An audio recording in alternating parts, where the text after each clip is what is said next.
Hello and welcome to the Curious Cult podcast. I'm your obsessively curious host, Nick Harrodambus, and today I am excited to be talking to Mmusi Maimane about his curiosity. Born in Soweto, Mmusi is a South African politician and the former leader of the DA, the main opposition party in South Africa.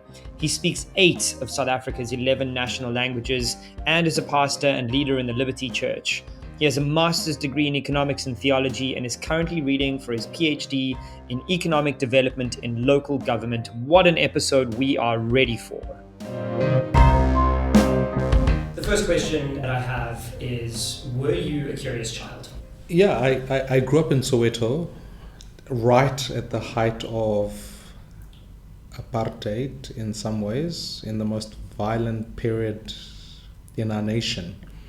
But what was always fascinating to me was how I always sought to say, beyond, it's not that I was interested in politics necessarily, but I always was fascinated about learning about different things. I had this Catholic nun who permanently wanted to challenge our thinking, and so I guess in some ways, whether it was a conscious sense of curiosity or just she wouldn't let us live without questioning things. And I funny enough, even as a child, was obsessed about this idea about race. And it sounds a very complicated thing, but I'd never seen white people. So even at the beginning, I'd ask questions like, so do white people not feel the cold, as a question of interest? Like, because I was always fascinated that the Catholic priests that were with us had always had short sleeve shirts. So I thought, that's fascinating. And then I got very deeply understanding as to what Catholicism mean and what it would mean around in that space. So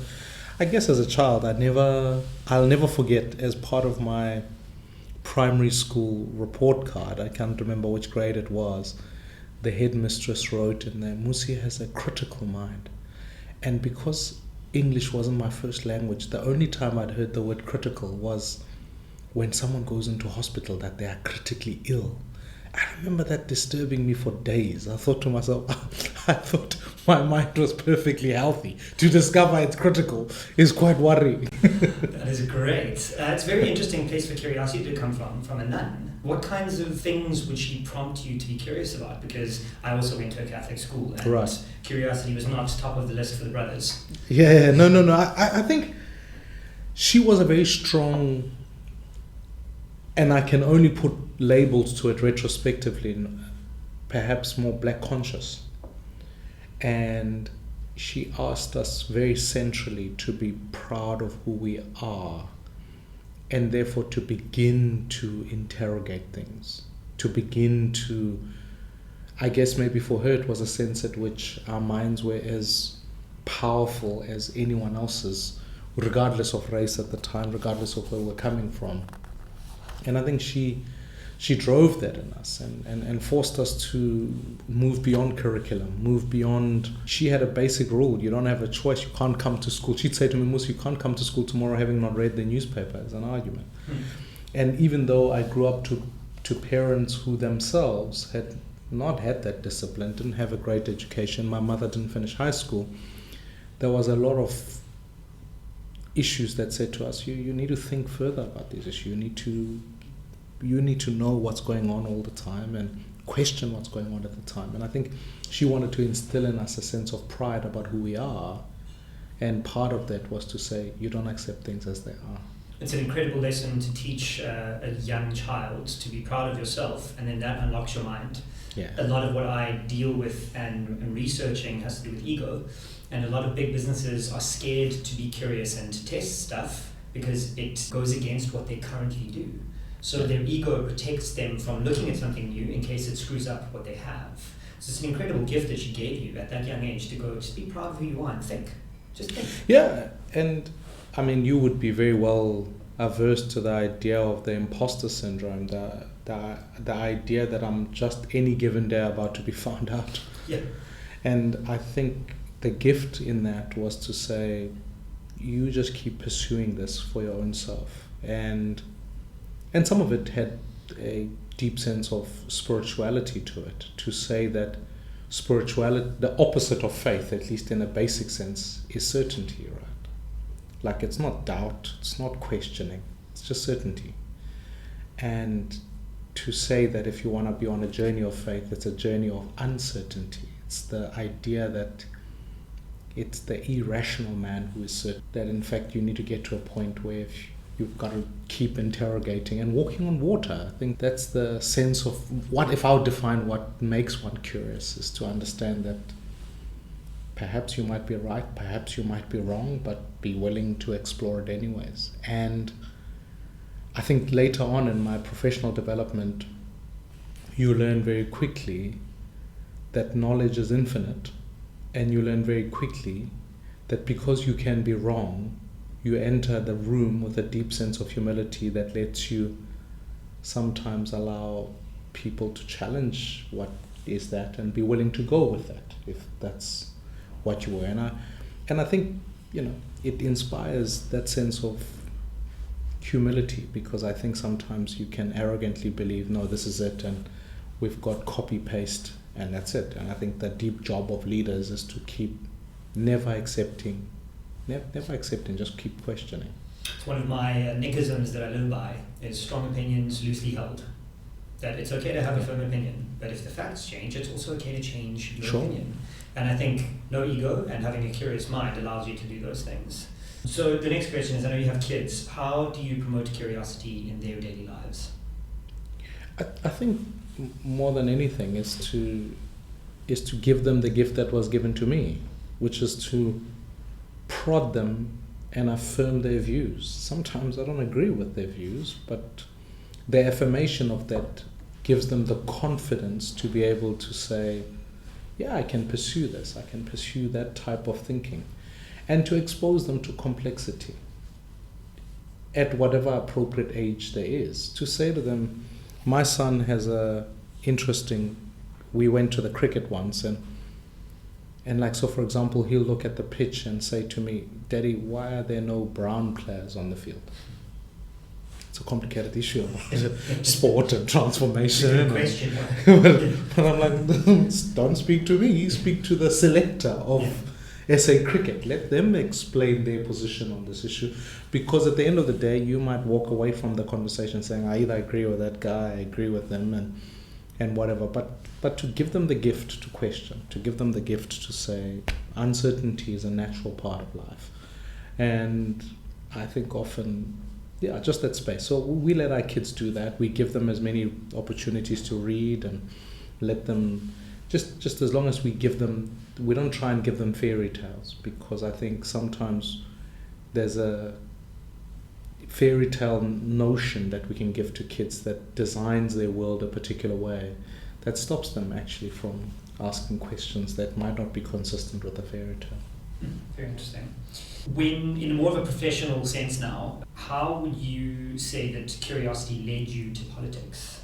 I mean, you've got a very specific career path. You're really young to be in the position that you're in. How did you get to where you are with curiosity in the back of your mind? I'd never wanted to become a politician. And in many ways, I've never held a view that says that being a politician is the pinnacle for me. I think that even now, I've never settled, and therefore I've always held a view that in whatever context there is, you should be asking the permanent question, how can we reform this? So coming into politics, I was doing an NGO trying to really solve a very complicated social problem of sanitation, and very quickly you realize that actually it's the municipality that can do that. And so that's it. Okay, there's a system there that's contributing to a problem. Let's go engage it.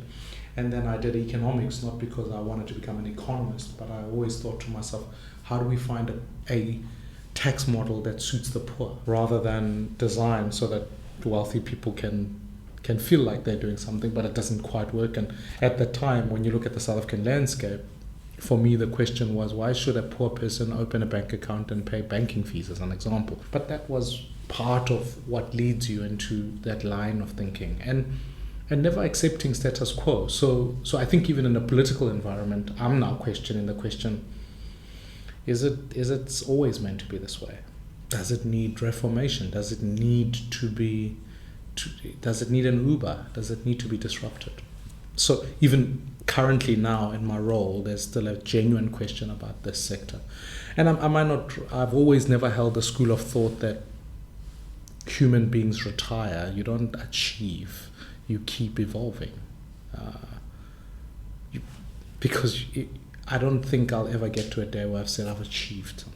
I think I'll just keep going and see what the next thing is, because I think that's fueled my drive. It's allowed me to be mentally active, it's allowed me to be physically active, and it's also allowed me professionally to keep saying, even in my role, I know I'm not going to die doing this, so I'm going to give it my best shot. And when I feel it's sufficient enough and something else grabs my energies in that sense, and then I'll move on to that. Might sound non-committal, but in truth, it's what's kept me driving for reform. Quite interested, you mentioned a few times uncertainty, and it seems like you've curated what you choose to be curious about. Yeah. A lot of the questions I get as an entrepreneur from other entrepreneurs is, how do you know when to walk away? Like, how do you know when the business is dead? So it's kind of the same question. How do you know when you've followed an interest as deep as it'll go and you need to walk away from it? Often I think you get to a point where, and I think this is a psychometric issue combined with your own spiritual intuition with a sense of your own intellect around with that. I think at the intersect of those three things, where I feel like I've done what I needed to do here, and I'm satisfied that what I set out to do, what interested me in this, is what I wanted to do. When I get to that point, I know I'm sufficient enough to move away.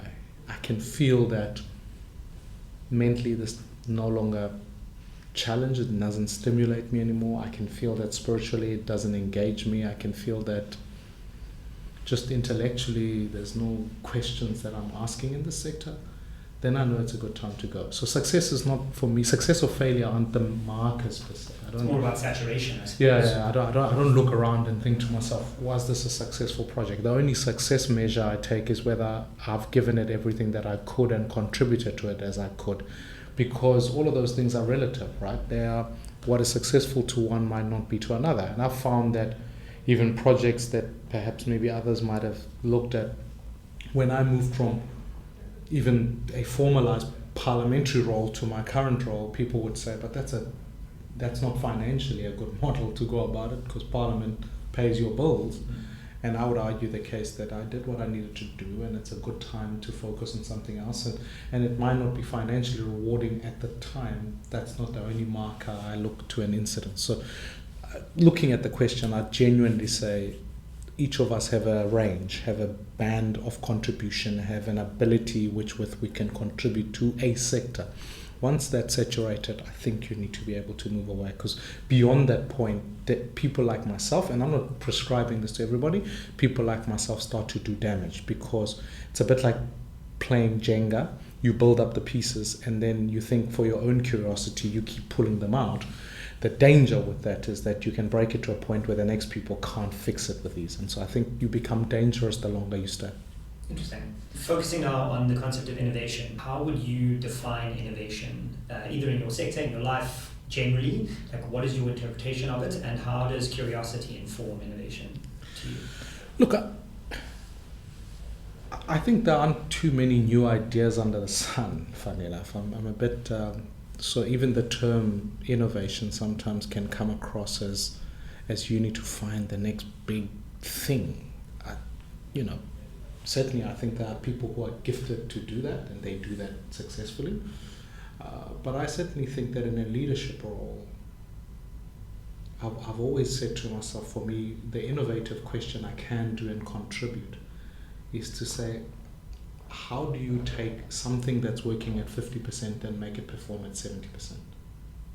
If I can achieve that and bring out that marked improvement, then I've innovated and we've driven something fresh and new. Because I sometimes think that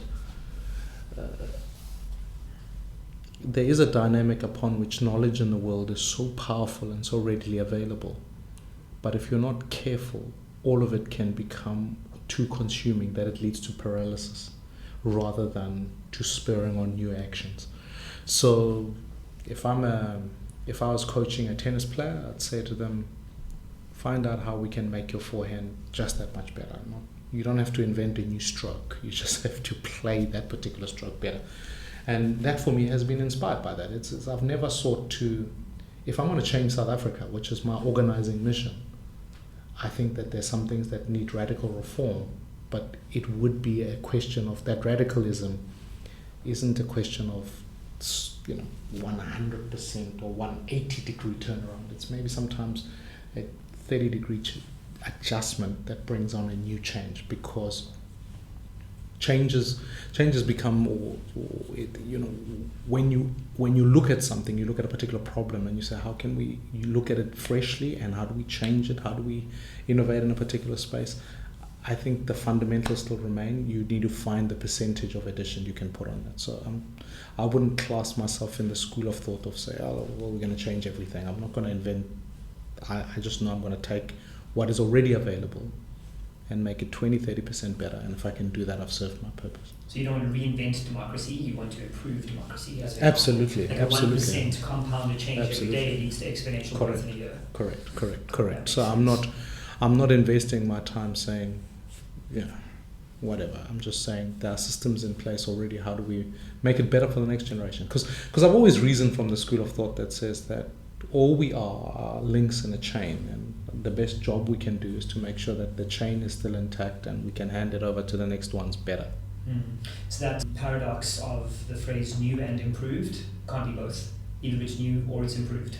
Yeah. And that's what you're saying. You're looking to improve, not to create new. Yeah. That makes sense to me. Yeah. And whilst I accept that there is a group of people who are very good at the new, I'm not dismissive of that. I'm just trying to say what is my range, as it were, and that's where I sit. So what are you curious about right now, today?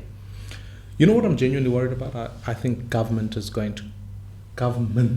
and the idea of governance is something that is in the middle of an existential crisis, to be genuinely honest. I'd love for you to expand on that. I lie in bed and I think to myself, in effect, if I think about most states and how states are organized, there's an attraction to tax and there's a distribution of tax in whatever format. You can limit, you can increase, but that's the basic formation of it.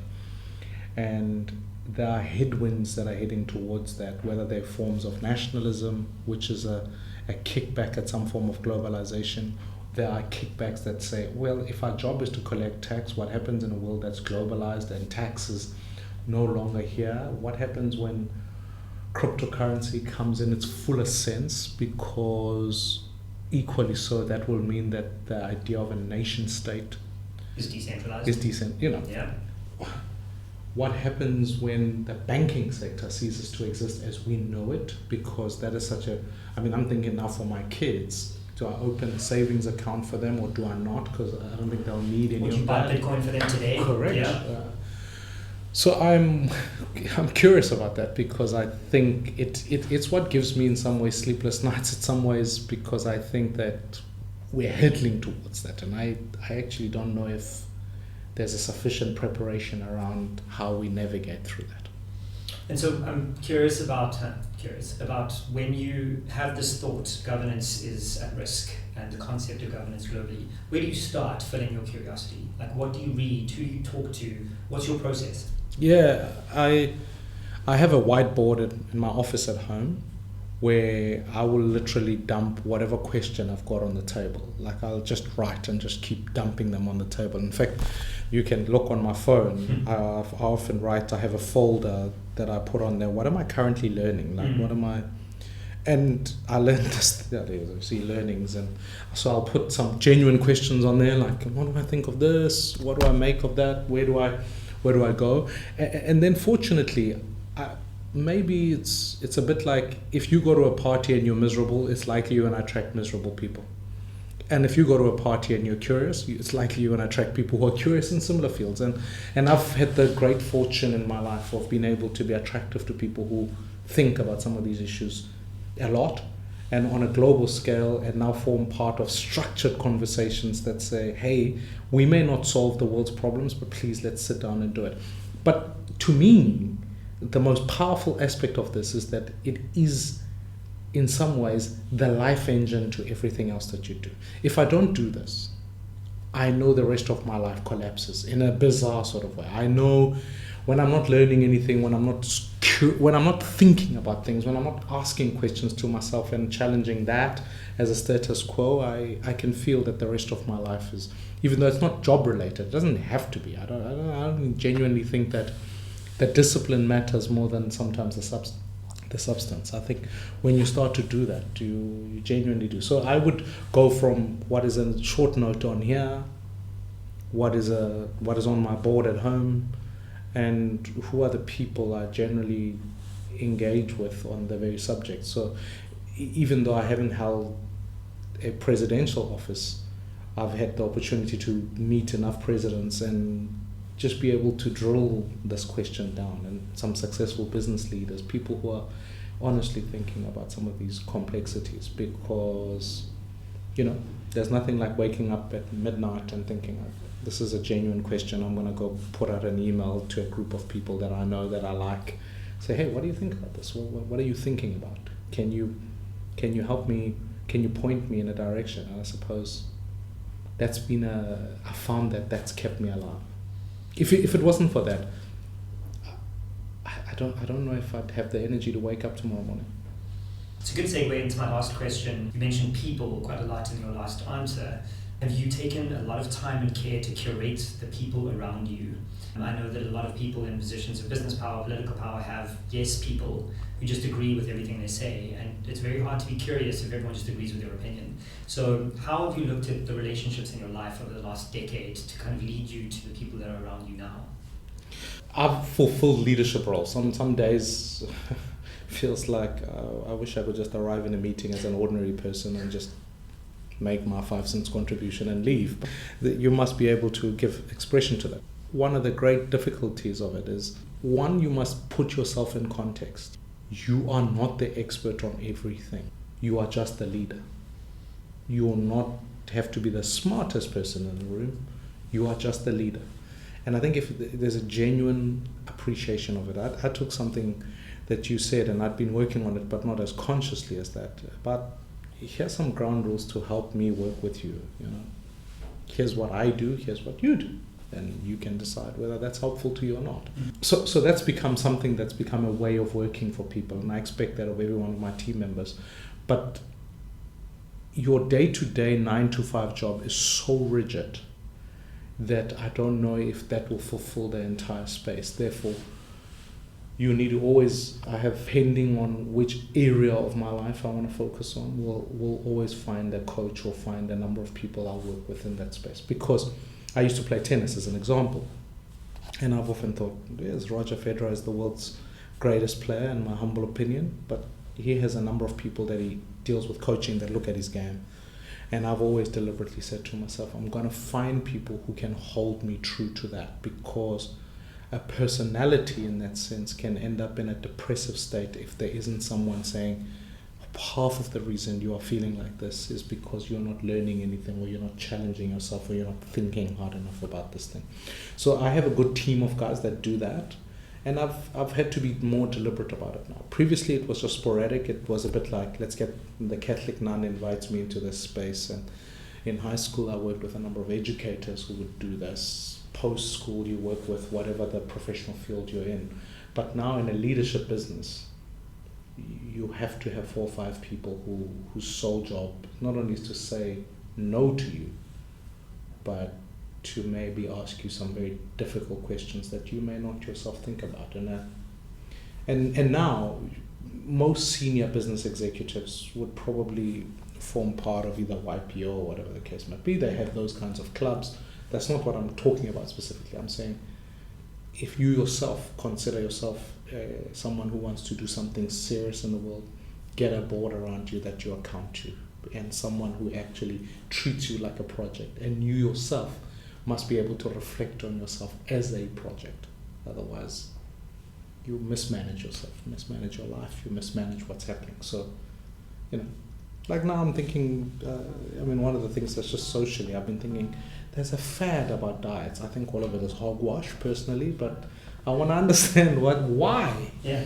there's now this new plant-based obsession, and other people are obsessed about meat and banting, and other people, I know some of it is just trend, yeah. And some of it is commercialized.